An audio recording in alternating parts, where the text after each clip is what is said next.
આજથી 3 મહિના અગાઉ કર્ણાવતી સ્કૂલ નજીકમાં જે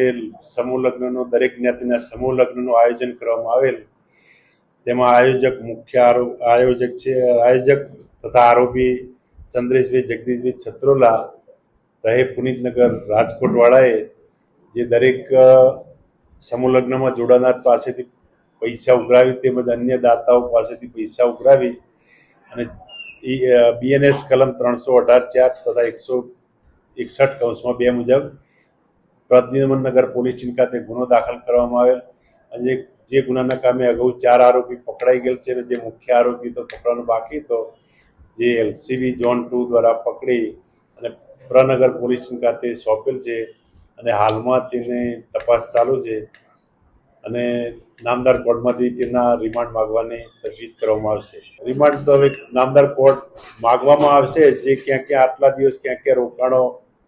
કઈ જગ્યાએ રોકાયો, એમાં તે બાબતે રિમાન્ડ માંગવામાં આવશે. LCB ઝોન 2 દ્વારા પકડવામાં આવેલ છે અને ભાગતો ફરતો તો અગાઉ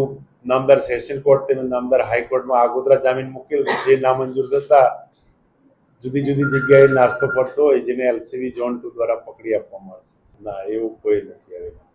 સાંજ સમાચાર ફેસબુક પેજને લાઇક કરો, વિડીયો શેર કરો અને વધુ વિગતવાર સમાચાર માટે sanssamachar.net વિઝિટ કરો.